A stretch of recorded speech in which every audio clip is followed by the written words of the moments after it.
Aujourd'hui, nous devons parler franchement de certaines tendances inquiétantes qui se font jour dans le domaine des rencontres modernes. Manipulation psychologique.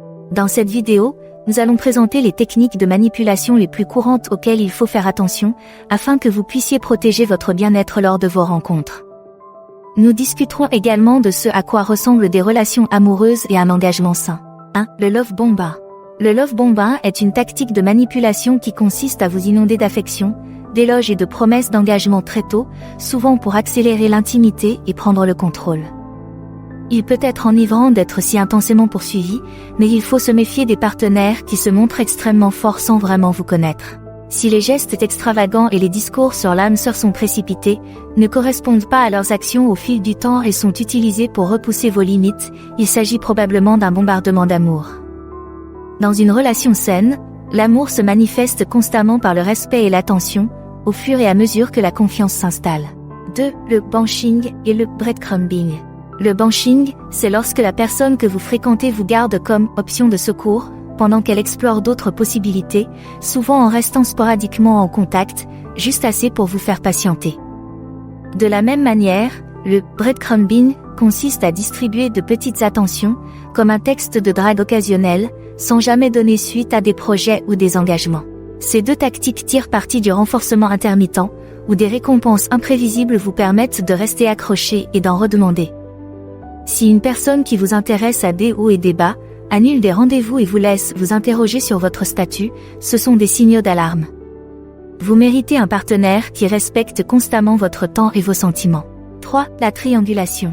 La triangulation est une technique de manipulation qui consiste à faire intervenir une tierce personne, comme un ex, un nouvel intérêt amoureux ou même une pure invention, afin de vous rendre jaloux, peu sûr de vous et plus dépendant d'elle. Par exemple, en affichant d'autres interactions de flirt ou en vous comparant de manière défavorable à d'anciens partenaires.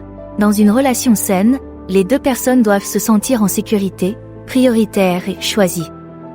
Essayer de susciter la compétition, en particulier pour vous amener à prouver votre valeur, est au mieux un signe d'immaturité émotionnelle et au pire une manipulation délibérée. 4. La négation.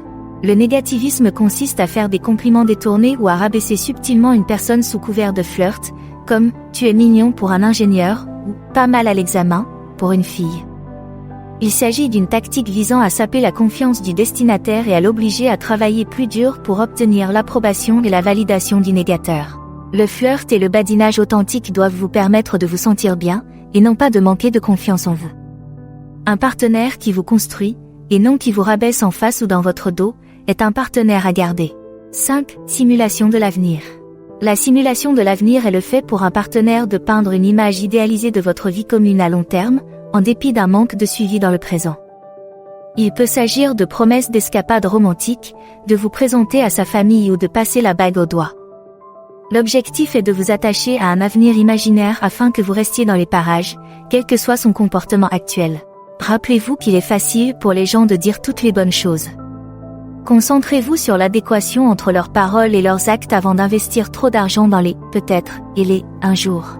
En résumé, les comportements manipulateurs en matière de relations amoureuses sont en fin de compte une question de contrôle, ils jouent sur vos insécurités et vos besoins émotionnels pour servir l'ego et l'agenda de l'autre personne.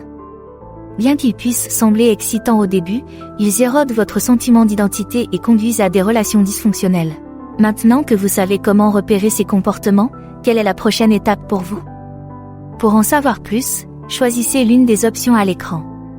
Merci d'avoir regardé, merci d'aimer, de commenter et de vous abonner pour en savoir plus.